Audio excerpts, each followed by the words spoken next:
அண்ணன் தம்பி பாசத்தை அடிப்படையாக வைத்து எழுதிய கதையில் ஒரு ஊரில் பணக்கார ஜமீன்தார் பிள்ளைகளான சின்னையா, விஸ்வம் அண்ணன் தம்பியாக வாழ்ந்து வராங்க.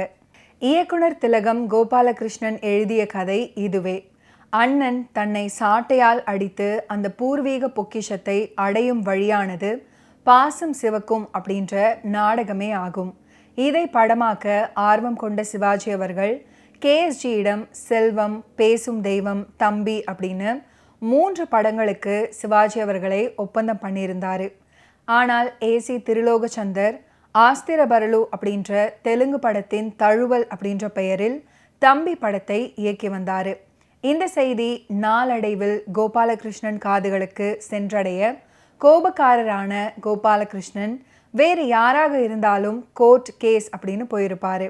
இதை பற்றி ஒரு நாள் நடிகர் திலகம் சிவாஜி அவர்களிடம், நான் இயக்கும் தம்பி படத்தின் கதையை தற்போது உங்கள் நண்பர் தயாரிப்பாளர் K. பாலாஜி தயாரித்து கொண்டுள்ளாராமே, அது தவறில்லையா அப்படின்னு கேட்க, நீ இயக்கும் கதையும் பாலாஜி திருலோகச்சந்தர் இயக்கும் படத்தின் கதையும் கொஞ்சம் மாறுபட்டது. அது தெலுங்கு படத்தின் டப்பிங் படம் அப்படின்னு சொல்லியிருக்காரு சிவாஜி அவர்கள். உடனே அதுவே நான் ஜெகபதி பிக்சர்ஸுக்கு முறைப்படி நான் 10,000 ரூபாய்க்கு தெலுங்கில் அந்த கதையை நான் கொடுத்தேன். இதை நான் உங்களை வைத்து இயக்க திட்டமிட்டிருந்தேன் அப்படின்னு கோபாலகிருஷ்ணன் சிவாஜி அவர்களிடம் சொல்லியிருந்தாரு. இந்த ஜெகபதி ஆர்ட் பிக்சர்ஸ் உரிமையாளர் VP ராஜேந்திர பிரசாத் அவர்கள்தான் பின் நாட்களில் நடிகர் திலகத்தை வைத்து எங்கள் தங்கராஜா, உத்தமன் மற்றும் பட்டாக்கத்தி பைரவன் படங்களை எடுத்திருக்காரு. அவருடைய மகன் ஜெகபதி பாபு இன்று தெலுங்குல பெரிய ஹீரோ. முந்தைய படத்திலிருந்து நாயகியும் வசனகர்த்தாவும் இதில் மாறினார்கள். KR விஜயாவுக்கு பதிலாக சரோஜா தேவி, ஆரூர் தாஸுக்கு பதிலாக AL நாராயணன், ஆலகாலா அப்படின்னு பாலாஜியால் அன்போடு அழைக்கப்பட்டாரு AL நாராயணன். வசனம் எழுதுவதில் இவர் வாலி, அதாவது எதுகை மோனை தூக்கலாக இருக்கும். இந்த படத்தில் ஆரம்பித்து கிட்டத்தட்ட 16 வருடங்கள் அனைத்து பாலாஜி படங்களுக்கும் எழுதினார். கொஞ்சம் மேலும் கீழுமாக யோசித்த சிவாஜி அவர்கள் KSGயை அழைத்து கொண்டு ACT மற்றும் K. பாலாஜியிடம் மனமிட்டு பேச சொன்னார். அதுக்கப்புறம் திருலோகச்சந்தர், பாலாஜி, கோபாலகிருஷ்ணனுக்கு எடுத்து கூறிய பிறகு சிவாஜி அவர்களிடம் KSG அவர்களே அந்த கதையை படம் எடுக்கட்டும் அப்படின்னு மனப்பூர்வமாக சம்மதிச்சிருக்காரு. இதற்கு ஏதாவது பணம் வேண்டுமா அப்படின்னு சிவாஜி அவர்கள் கோபாலகிருஷ்ணனிடம் கேட்க, அதுவெல்லாம் வேண்டாம் அப்படின்னு இந்த படத்தில் அந்த இறுதியில் தம்பி அண்ணனுக்கு தரும் சாட்டையடி காட்சி மற்றும் படத்தின் தலைப்பை மட்டும் மாற்றிக்கொள்ளுமாறு கேட்டிருக்கிறாரு. உடனே படத்துடைய பெயர் என் தம்பி அப்படின்னு ஃபில்ம் சேம்பர் மூலம் மாற்றப்பட்டது. அதுக்கப்புறம் இந்த படத்தின் சாட்டையடி காட்சியை தன்னுடைய விருப்பம் போல படமாக்க வேண்டும் அப்படின்னு கோபாலகிருஷ்ணன் கேட்டுக்கொண்டதின் விளைவாக இயக்குனர் AC திருலோகச்சந்தர் மற்றும் தயாரிப்பாளர் பாலாஜியிடம் கேட்க, தற்போது தெலுங்கு படத்திலையும் சரி தமிழ்லையும் சரி கதாநாயகன்தான் கதாநாயகிக்கு சாட்டையடி கொடுத்து தன்னை கண்ணன் சின்னையாவாக நிரூபித்துவிட்டு வேறொரு நிலையில்தான் அண்ணன் பொக்கிஷத்தை கிணறிலிருந்து எடுப்பதை போன்று காட்சி செய்ய உள்ளோம் அப்படின்னு கோபாலகிருஷ்ணன் சொல்லியிருக்காரு. 1964 முதல் 1974 வரை எந்த சிவாஜி படத்தையும் எப்போது வேண்டுமானாலும் பார்க்கலாம். காரணம், உடல் மெலிந்து ஸ்லிம்மாக இளமையான சிக்கென்று நடிகர் திலகத்தை பார்ப்பதற்கே படம் பார்க்க போகலாம். தமிழ் சினிமா நடிகர்கள்லேயே கேமரா மூலமாக எந்த கோணத்திலிருந்து பார்த்தாலும் அழகாக தெரியக்கூடிய ஒரே முகம் நடிகர் திலகத்துடையது தான் அப்படின்னு ஒரு பிரபல ஒளிப்பதிவாளர் சொன்னதையும் இங்கே சொல்ல வேண்டும். என் தம்பி பார்க்கும் எவரும் இந்த 2 கருத்துக்களையும் ஆமோதிப்பார். நடிகர் திலகத்தை பொறுத்தவரை அவருக்கு இந்த ரோல் எவ்வளவு இலகுவாக கையாண்டிருப்பார். சின்ன விஷயம் அப்படின்னாலும் அதை உன்னிப்பாக உள்வாங்கி வெளிப்படுத்தக்கூடியவர் அப்படின்றதுக்கு இந்த படமும் ஒரு சான்று. முதல் பகுதியில் ஒரு செல்வந்தர் வீட்டு மகன், நடுவில் நாடகக்காரன், அதுக்கப்புறம் மாளிகையில் நடிக்க வந்தவன், இறுதியில் உண்மையான கண்ணனாக வெளிப்படுவது, இப்படி ஒரே கேரக்டர் பல்வேறு பரிமாணங்களை வெளிப்படுத்தும். தங்கை பாசத்தை வெளிப்படுத்த அவருக்கு சொல்லியா தர வேண்டும். போலியோ பாதித்த ரோஜா ரமணியின் மேல் கொண்ட பாசம் எந்த இடத்துலையும் மெலோ டிராமாவாக போகாமல் கச்சிதமாக பண்ணியிருப்பாரு. என் தம்பி படத்தில் ஸ்டைலுக்கு ஒரு புதிய பாடமே நடத்தியிருப்பார் சிவாஜி அவர்கள். இரவு வெகு நேரம் கழித்து வரும் தம்பியிடம் விசாரிக்கும் போது ஒயிட் அண்ட் ஒயிட் போட்டு அவர் நாற்காலியில் உட்கார்ந்திருக்கும் ஸ்டைல் சூப்பராக இருக்கும். கந்தப்பா கண்ணனாக மாறி பங்களாவில் நுழையும் காட்சி, வாசலில் வந்து நிற்கும் ஸ்டைல், அதை தொடர்ந்து உள்ளே நடந்து வரும் ஸ்டைல், இவை அனைத்திற்கும் தியேட்டரே அதிர்ந்தது.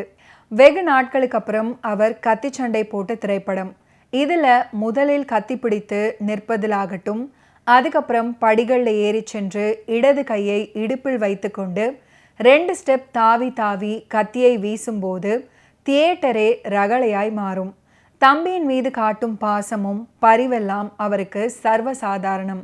நாடக நடிகனாக வரும்போது லைவ்லியாக பண்ணியிருப்பார். நாடக மேடையின் மீது அவருக்கு இருந்த பக்தி அவருடைய வசனங்கள்லையும் உடல் மொழியிலும் வெளிப்படும். சங்கரதாஸ் சுவாமிகள் சொன்ன வசனங்கள் எல்லாம் அவரின் இரத்தத்தில் ஊறி போயிருந்தது.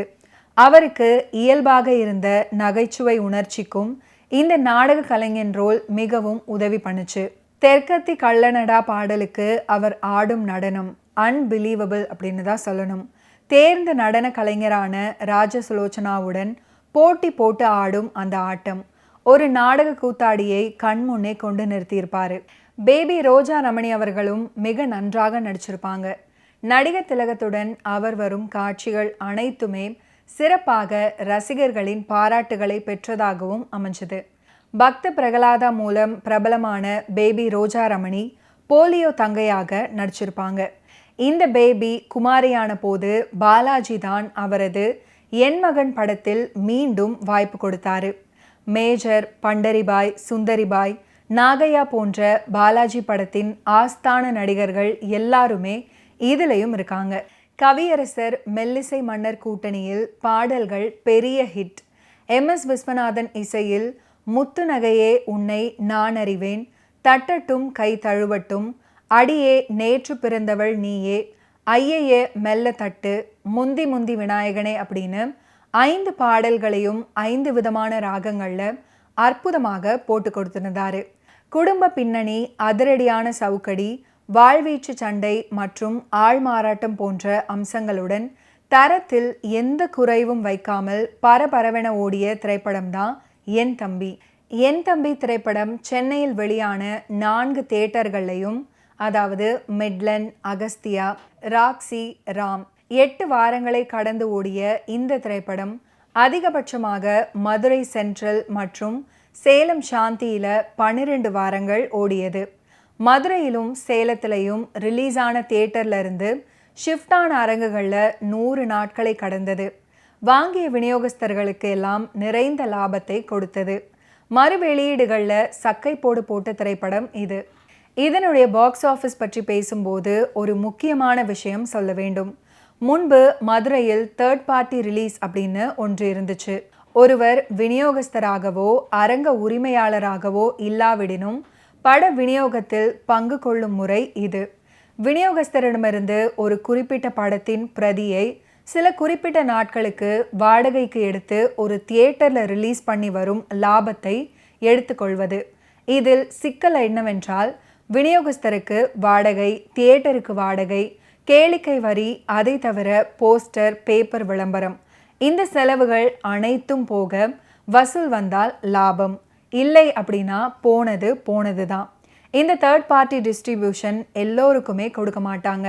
விநியோகஸ்தருக்கு நன்கு தெரிந்த ஆட்களுக்கு மட்டுமே இது கிடைக்கும்.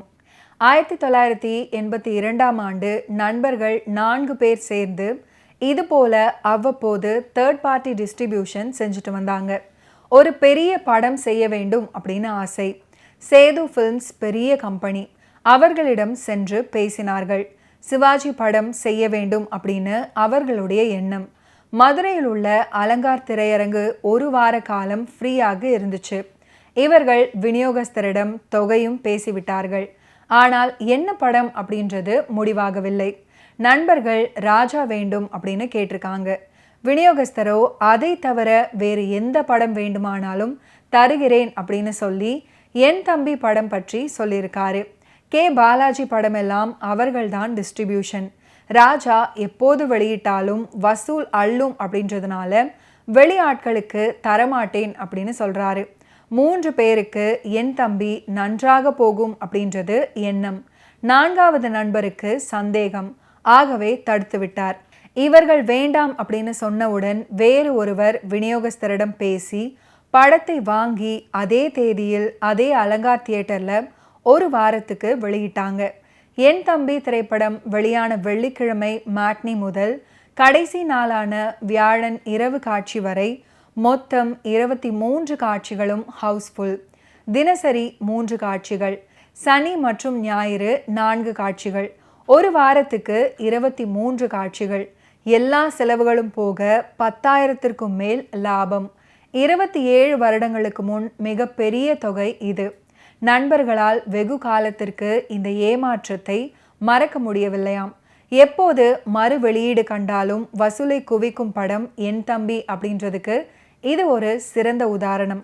ஓகே வியூவர்ஸ், இன்னைக்கு நிகழ்ச்சியில் நடிகர் திலகம் சிவாஜி கணேசன் அவர்களுடைய ஃபிலிம் கெரியரில் நடந்த பல இன்ட்ரெஸ்டிங்கான விஷயங்களை நீங்கள் பார்த்து தெரிஞ்சிருப்பீங்க. மீண்டும் அடுத்தடுத்த எபிசோட்ஸில் சந்திப்போம். நன்றி, வணக்கம்.